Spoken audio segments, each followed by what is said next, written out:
Hi everybody. आज मेरी video का टॉपिक है कि क्या हम कैनेडियन विजिट वीज़ा को वर्क परमिट या पीआर में कन्वर्ट कर सकते हैं। अक्सर मुझसे ये सवाल होता है कि अगर हम कनाडा या विजिट वीज़ा पर आएँ तो क्या हम उस वीज़ा की टाइप चेंज कर सकते हैं।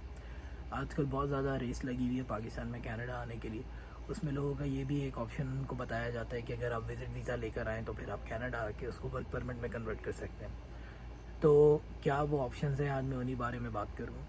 सबसे पहले तो जब आप कनाडा विज़िट वीज़ा पर आते हैं तो आपका कोर इंटेंशन विज़िट होता है, क्योंकि जब आपने वीज़ा अप्लाई किया होता है तो आप अपने सारे डॉक्यूमेंट्स में यही कहते हैं कि आप विज़िट वीज़ा पर आ रहे हैं। कनाडा ने बीच में ये कैटेगरी शुरू की थी क्योंकि कनाडा के पास लेबर शॉर्टेज थी। तो उसमें ये था कि अगर आप कनाडा विज़िट वीज़ा पर आते हैं और आप कोई स्किल्ड लेबर हैं और कोई भी आप एक ऐसे स्किल से ताल्लुक़ रखते हैं जिसकी कनाडा में लेबर मार्केट में शॉर्टेज है, तो आप अपने विज़िट वीज़ा को उस कैटेगरी में कन्वर्ट करा सकते हैं वर्क परमिट के लिए।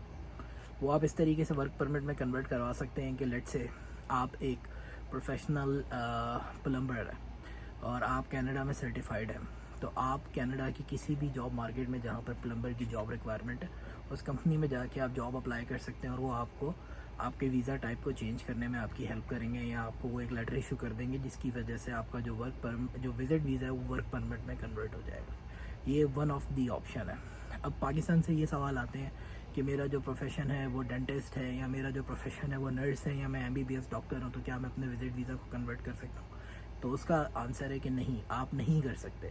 उसका रीज़न ये है कि आप किस कैटेगरी में अपना अप्लाई करेंगे वर्क परमिट के लिए, क्योंकि जो आपकी एजुकेशन जो ऑलरेडी यहाँ पे एक सर्टिफाइड कैटेगरी में फॉल करती है, जैसे यहाँ पे जो भी डेंटिस्ट है वो एक सर्टिफाइड डेंटिस्ट होता है। फॉरेन डेंटिस्ट कनाडा में प्रैक्टिस नहीं कर सकता जब तक वो लाइसेंस क्लियर ना कर ले। तो जब आपके पास यहाँ पे प्रैक्टिस करने का लाइसेंस ही नहीं है तो आप किस कैटेगरी में अप्लाई करेंगे?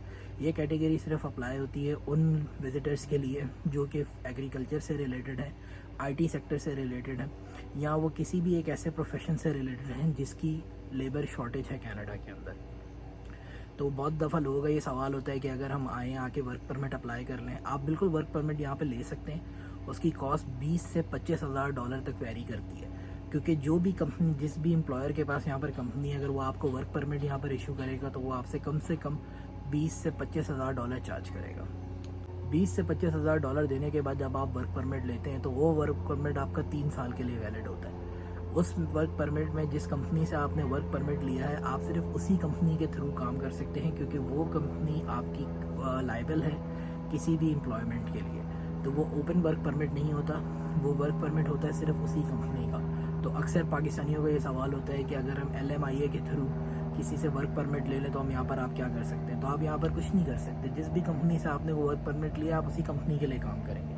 और अगर आपको लगता है आप $15 की वेज करके कनाडा में सर्वाइव कर लेंगे तो वो बहुत मुश्किल है। मैं अपनी पिछली वीडियो में कॉस्ट ऑफ लिविंग के बारे में बना चुका हूँ। आप वो सारे फैक्टर्स को कैलकुलेट करके खुद ही हिसाब लगा लें कि अगर आप उस तरीके का वर्क परमिट लेते हैं और किसी कंपनी में एज अ लेबर जॉब करते हैं तो आप कितने पैसे सेव करेंगे और आप कैसी ज़िंदगी गुजारेंगे।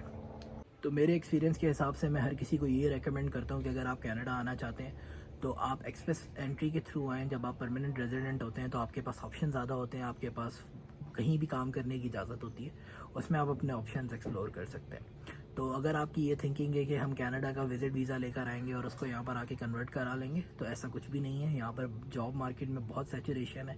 एक तो जॉब इतनी इजीली मिलती नहीं है, प्लस ये कि कैनेडियन जो कंपनी है वो आपको क्यों प्रेफर करेगी? आप तो ऑलरेडी एक विजिट वीज़ा पर आए हुए हैं। तो यहाँ पर वैसे ही इतनी जो लेबर है जिनको जॉब्स चाहिए वो उन्हीं को प्रेफर करते हैं, क्योंकि उनका जॉब में कन्वर्जन ईजी हो जाता है बनस्बत एक विजिटर वीज़ा के लिए, जिसके लिए उसको एक पूरे प्रोसेस के थ्रू जाना पड़ेगा। आपको हायर करना पड़ेगा, आपको लेटर इशू करना पड़ेगा, फिर आप जाके अपने विजिट वीज़ा को वर्क वीज़ा में कन्वर्ट कराएंगे।